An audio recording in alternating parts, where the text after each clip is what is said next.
কোথাও আপনারা অনুমান করেছিলেন, সন্দেহ করেছিলেন যখন কাজ করছিলেন, যখন নিজেদের মধ্যে কথোপকথন হচ্ছিল যে এই রকম জল মিশে আছে ভোটার তালিকায়? দুটো কথা আমি বলি। প্রথম যে কলকাতা জেলা নিয়ে একটা আলোচনা হলো না প্রথমে শুরুতেই আর কি, কলকাতাতে আমরা মোটামুটি একটা সার্ভে করেছিলাম বিভিন্ন বুথ ভিত্তিক আর কি।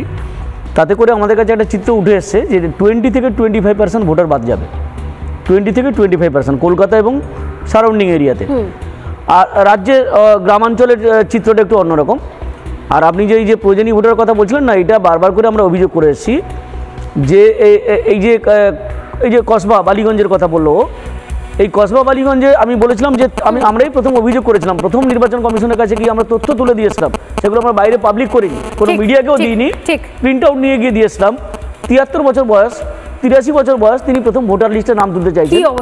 এবং একবার তিনি বাংলার আধার কার্ড দেখাচ্ছেন, একবার তিনি বিহারের আধার কার্ড দেখাচ্ছেন, একবার তিনি উত্তরপ্রদেশের আধার কার্ড দেখাচ্ছেন, তাই না? মানে একটা ব্যক্তির 3টি আধার কার্ড। আপনারা কোথাও একটা আন্দাজ করছেন যে এরকম জিনিস হবে। কিন্তু শুনুন, এই যে যেটা দেখালে না তথ্যটা, এটা বোধহয় কোথাও একটা বোঝার ভুল হচ্ছে যে সেলফ ভোটার মানে হচ্ছে কি সেলফ লিঙ্কিং ভোটার, যেটা বলা হয় 2002 এর সঙ্গে।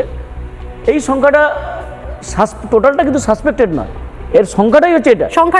আর এর মধ্যে কিছুটা সাসপেক্টেড থাকতে পারে, সেটা সংখ্যাটা খুবই কম হবে। কিন্তু এই যে প্রয়োজনই যেটা বলছেন আপনি, সবচেয়ে বেশি সাসপেক্টেড ভোটার হচ্ছে এখানেই লুকিয়ে আছে। মানে আমি একবার উত্তরবঙ্গে থেকে একবার দক্ষিণবঙ্গ পর্যন্ত সমস্ত জেলাতে এই যে অন্যকে বাবা বানিয়ে, অন্যকে কাকা বানিয়ে, অন্যকে ঠাকুরদা বানিয়ে বা ঠাকুরবা বানিয়ে যারা নাম তোলার জন্য ফর্ম ফিল আপ করেছে। কারণ কি একটা শুনুন, একটা বার্তা ছড়িয়ে গিয়েছিল যে আমি যদি কোনো রকম করে 2002-কে লিঙ্ক করে দিতেই পারি, তাহলে আমার কিন্তু ভোটার লিস্টে পাক্কা নাম উঠে যাবে।